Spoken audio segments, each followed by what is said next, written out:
rentrons de plein pied dans la grande team du soir avec du basketball, avec la préparation des éléphants pour le prochain Afrobasket. Pour en parler, nous avons un pivot qui répond au nom de Yellow Blémonde. Ah bon, j'en suis flattée. Attends, ça marche. C'est bon? Ah oui, ça va. Les 3 points. Oui, toujours 3 points, tripointeuse, avertie. Tout le monde sait ça déjà. D'accord. Ok, donc à la suite du tournoi d'Abidjan qui a conclu le premier stage de préparation en vue de l'Afrobasket 2021, les éléphants sont à présent à Monastir en Tunisie pour la dernière ligne droite pour Kigali. L'Afrobasket 2021, c'est du 24 août au 5 septembre à Kigali. Qualifiés et logés dans une difficile poule C avec le Nigeria, le Mali et le Kenya, les éléphants se préparent activement pour ce rendez-vous continental. À la suite du stage d'Abidjan, Nacho Lescano et ses troupes sont retranchés depuis le 1er août à Monastir, en Tunisie, pour la dernière ligne droite avant de sortir sa liste définitive pour le départ au Rwanda, prévu pour le 18 août prochain. À Monastir, c'est à la salle Omnisport Mohamed Mzali, située à 20 minutes de leur quartier général, que 13 des 16 présélectionnés peaufinent les stratégies sous les ordres du technicien espagnol. Charles Abouo, Brian Pamba et Souleymane Diabaté, qui ont des soucis de santé, le rejoindront le groupe pour prendre le train en marche. Pas de quoi entamer l'état d'esprit des athlètes qui ont une rencontre de vérité avant de démarrer cet autre stage qui devrait leur permettre d'arriver prêt à Kigali. Allez, Yellow, parlons de langage de vérité. On a une réaction. Oui, une réaction de Vafessa Fofana, ailier des éléphants de Côte d'Ivoire, lors de la rencontre entre joueurs au Magic Hotels de Monastir. C'était ce lundi. Nous, en tant que joueurs, nous, dans notre état d'esprit, dans notre comportement et dans accepter ce que le coach demande et vraiment l'assimiler pour qu'après, derrière, ce soit plus facile sur le terrain pour tout le monde. Et qu'on puisse être, aller chercher ce titre-là, parce que moi, à titre personnel, moi, c'est soit je fais un truc à fond, soit je le fais pas. Et moi, je vais tout faire pour qu'on puisse avoir le plus de chances pour aller chercher cette coupe. Et je pense que c'est l'état d'esprit qu'on doit tous avoir, qu'on doit tous partager. Et ça sera beaucoup plus facile sur le terrain pour tout le monde, parce qu'on a un seul objectif. Peu importe ce qui se passe, si ça joue 2 minutes, 10 minutes, voire 0, c'est pas ça le problème. C'est qu'au final, comme on dit à chaque fois, quand on gagne, tout le monde gagne. Allez, très chers téléspectateurs, avant de poursuivre, laissez-moi vous donner cette information. Vous savez que la 3 diffuse en clair et en exclusivité la 32e édition des JO de Tokyo. Donc, on vous offrira la finale du tournoi de football féminin entre la Suède et le Canada. Donc, cette finale est prévue dans la nuit de ce jeudi 5 août au vendredi 6 août à partir de 1h50 du matin, avec au commentaire le duo de choc Wallo et Balo. Et concernant bien sûr la question LGT2 ce soir, le niveau de la Ligue 2 ivoirienne est-il plus élevé que celui de la Ligue 1 cette saison? Au moment venu, va falloir nous appeler au plus de 125 27 21 59 93 99. Alors, Yellow, vous êtes plutôt introduit dans la sélection nationale. Vous qui les avez suivis ici à Abidjan, comment s'est déroulée la préparation? La préparation s'est déroulée plutôt bien parce que on avait une équipe quand même soudée, une équipe qui en voulait et il le fallait parce que cette équipe-là avait l'obligation de pouvoir gagner ces 3 matchs-là face à l'équipe nationale A' et au Sili national parce que l'équipe jouait sur les terres ivoiriennes. C'était fait à dessein pour que le public puisse au moins savoir de quoi était capable cette équipe-là avant qu'elle puisse s'envoler pour la Tunisie. Donc c'est dans une bonne atmosphère que s'est déroulée les préparations de l'équipe nationale de basketball. Alors, vous avez la liste des joueurs retenus pour la phase actuelle à Monastir? Oui, alors ils sont au nombre de 16. En premier, on a Konaté Stéphane de l'ABC. En 2, on a Nathan Kouadio de l'Azur.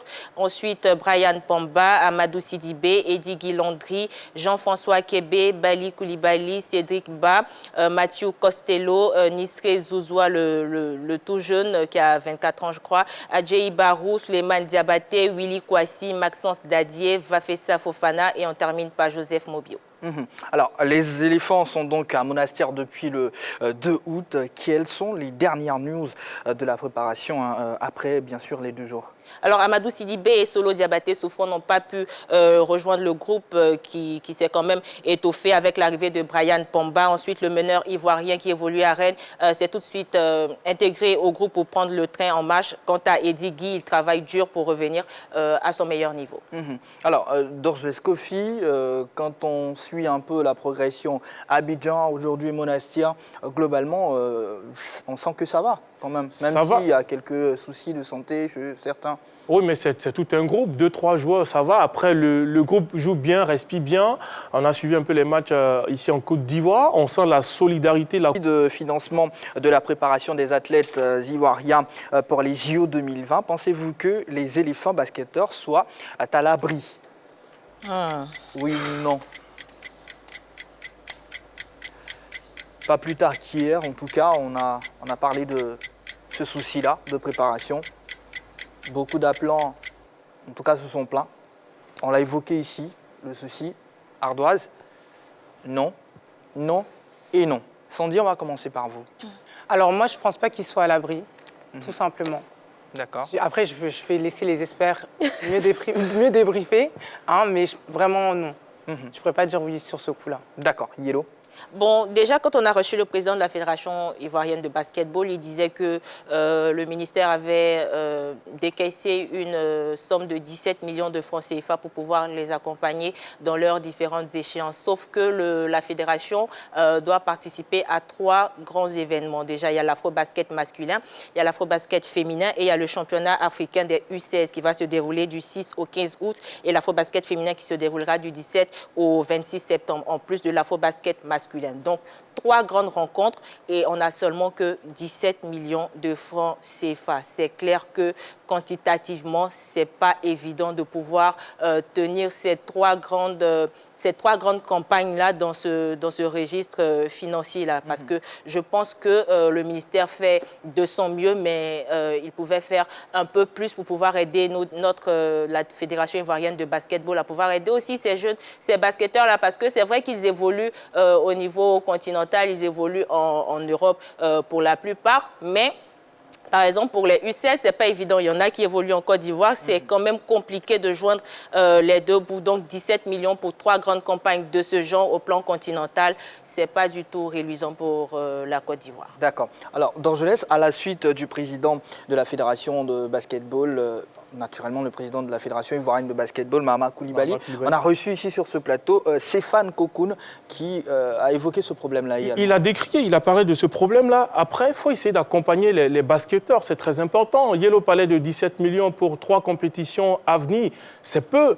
Après, on connaît quand même la vie des basketteurs, on connaît les compétitions, conditions de travail, tout et tout. Il faut les mettre, je veux dire, dans les conditions pour mieux travailler. Il ne faudrait pas qu'il y ait des regrets. Après, on a vu avec les éléphants de Côte d'Ivoire qui s'arrêtent en quart de finale au niveau des JO. Il faut accompagner nos athlètes, accompagner la fédération pour que les équipes soient plus performantes au niveau international quand on part en compétition. C'est très important. Aujourd'hui, le problème, c'est ça, c'est l'argent, c'est du financement. Il faut essayer de les accompagner. On sait que ce n'est pas facile au niveau de souvent la fédération, souvent au niveau du ministère, mais le ministère doit essayer quand même d'appuyer un peu plus, surtout le basket. Quand on voit ce que Mahama Koulibaly est en train de faire en ce moment, c'est magnifique. Quand vous avez vu ce qu'on a, comment on appelle, les playoffs qu'on a diffusés sur la 3, il y avait du public, il y avait du nombre, il y a de l'engouement autour. Donc ces présidents de fédération qui font l'effort de travailler avec leur fédération, il faut les encourager pour que les résultats arrivent à notre niveau, parce qu'on a de la graine, on a des joueurs qui sont pétris de talent. Après, c'est le suivi, après, c'est la formation. Après aussi, c'est l'argent qu'on met autour de ces joueurs-là pour nous permettre d'avoir des médailles. En tout cas, nous, on sait compter sur nos autorités compétentes. On espère que l'appui, surtout financier, viendra à temps pour aider nos basketteurs à faire de bons résultats. Une bonne préparation et pourquoi pas un bon résultat à l'afro-basket. Ça sera donc au Rwanda, n'est-ce pas, Yellow? Oui, au Rwanda, ça sera au Rwanda. Alors, la curiosité de ce groupe, si bien sûr Mathieu Costillo. Sandy, vous avez des infos pour mieux le connaître? Oui, en effet, Matt, qu'on l'appelle souvent Matt, hein, pas Matthew, est un Américain naturalisé ivoirien. En 2012, il était le top player de Michigan. Il a terminé en tant que leader de tous les temps de son école avec 1518 points, 1069 rebonds et 280 tirs bloqués au cours de sa carrière. Après 4 ans en NCAA, il n'a malheureusement pu être drafté. Ce pivot de 2,8 m a évolué en saison régulière avec les Spurs de 2017 à 2018. La même année, il remporte la G-League avec les Austin Spurs. L'ancien joueur de basketball de Bay City Western et de Michigan State University, a signé un contrat de 3 ans pour rejoindre TD System Baskonia d'Espagne, avec lequel il participe à l'Euroleague. Une bonne pioche des services de la FIBB pour renforcer le jeu d'intérieur, n'est-ce pas Dorgelès? Effectivement, il tourne à 12,2 points. C'est un bon joueur, 5,8 rebonds. Et puis, il faut le savoir aussi, au niveau des passes décisives, c'est 1,2. C'est un joueur qui est bon dans la raquette également. Il a établi son record de points sur la saison le 12 mai 2021, marquant 20 points en 29 minutes contre Retabet Bilbao. Et puis, son record de rebonds était de 11 captés en 27 minutes contre Murcia le 2 mai 2018, 49,3% au niveau du pourcentage de points par match. C'est un joueur qui va nous apporter beaucoup, un basketteur vraiment qui a une bonne taille et puis sous la raquette, il peut nous apporter beaucoup.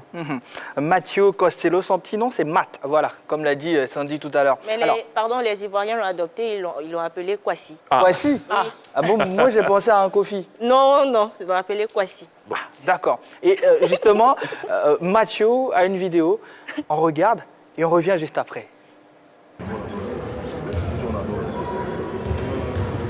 Hello Santi and hello Yellow.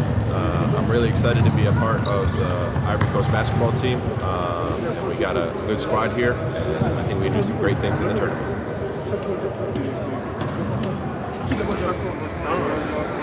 Allez, déjà, sur ce plateau, il y a Dorgelès, il y a JB, il y a Jean-Philippe, il y a Yves-Boris V, mais là, il a salué Sandy, il a salué Yellow. Bah ouais. Oui. Ok.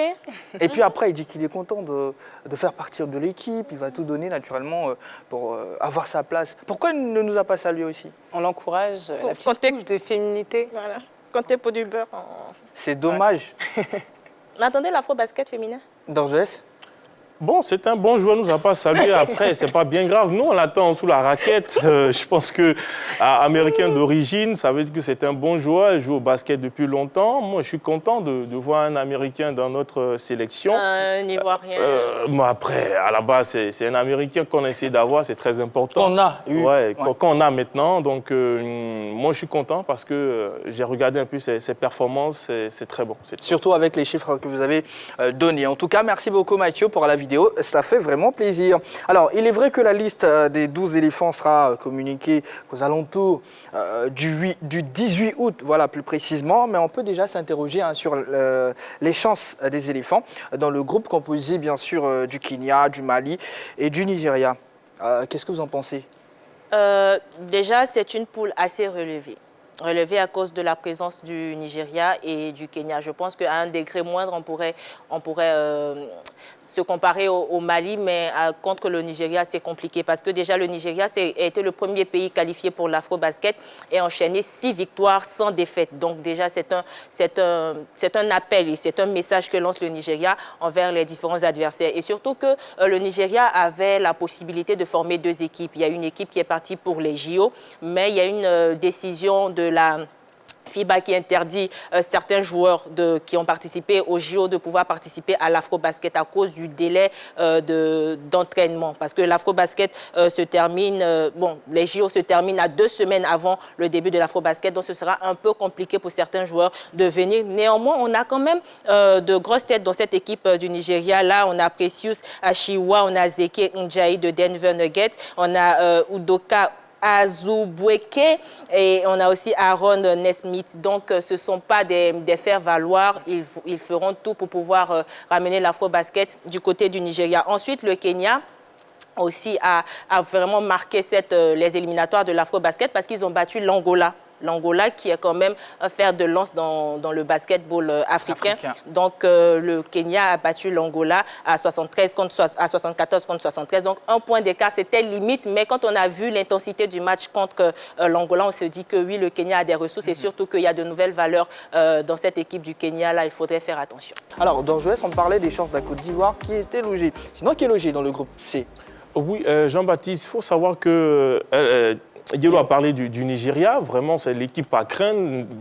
Des joueurs évoluent du côté de la NBA. Ça veut dire qu'il y a de l'expérience, il y a de la rapidité, il y a de l'efficacité dans cette équipe du Nigeria. Même si on a scindé l'équipe en deux, le groupe qui est parti du côté de Tokyo, ça n'a rien à voir avec le groupe qui est resté en place. Mais je suis sûr que la fédération essaie de faire un groupe homogène où on peut représenter dignement le pays du côté de l'afro-basket. Après, contre le Nigeria, ça sera un peu compliqué pour la Côte d'Ivoire de pouvoir s'imposer. Mais les deux équipes, quand vous regardez où c'est possible, c'est le Kenya et le Mali. Le Kenya, possible parce qu'on a de bons joueurs chez nous, donc ces joueurs-là peuvent apporter un plus. Et puis je ne dirais pas qu'ils sont au-dessus de la formation du Kenya, mais la Côte d'Ivoire a les arguments pour titiller et créer des difficultés à la formation du Kenya. Et puis le Mali, je pense que c'est prenable. Je pense que si on fait l'effort de bien négocier le Kenya, le Mali, on peut se qualifier pour le tour suivant et puis après on va analyser ce qui va venir. On a bien compris votre point. Alors Yelo, on peut avoir le calendrier des rencontres de la Côte d'Ivoire pour le premier tour? Alors pour le premier tour, le 25 août, à partir de 19h heure GMT, la Côte d'Ivoire affrontera le Kenya. Ensuite, le 27 août, 16h heure GMT, Mali contre Côte d'Ivoire. Et le 29 août, à 13h GMT, Niger contre Côte d'Ivoire. On a bien le programme. Alors, Dorges, si on doit se projeter un tout petit peu pour cette compétition-là, comment justement on doit aborder tous ces matchs-là? Non, il faut tout de suite rentrer dans la compétition, c'est très important. C'est comme les éléphants de Côte d'Ivoire U23 à Tokyo. Tout de suite, il faut bien entrer dans la compétition. Quelles que soient les péripéties qu'on a rencontrées. Parce que le premier match détermine la suite de la compétition. Et quand vous gagnez dès le premier match, ça vous donne de l'espoir pour la suite. Et vous pouvez négocier vos matchs, c'est très important. Parce que quand vous perdez le premier match, ça veut dire obligation de gagner au deuxième et au troisième. Donc tout de suite, objectif, c'est de peut-être, si on n'a rien fait, c'est au moins un match nul. Pas un match nul, on cherche rapidement la victoire pour se mettre à l'abri pour la suite.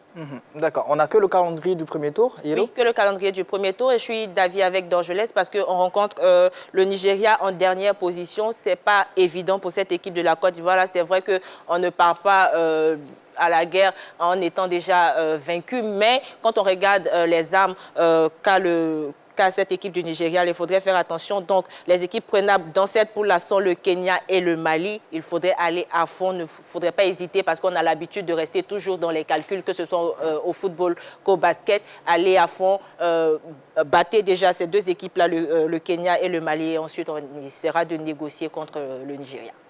Toujours sur les calendriers, très chers téléspectateurs, on va voir, Yelo, on a là... ouais.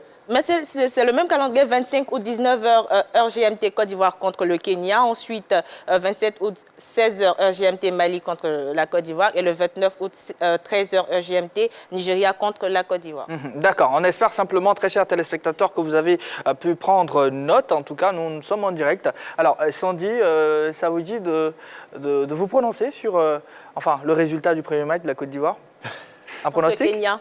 Je préfère laisser les experts parler de ça. Le basket, voilà. Je préfère les experts, au moins... Mais au moins, vous êtes patriote, donc je pense... Oui, je soutiens la Côte d'Ivoire, évidemment. Voilà.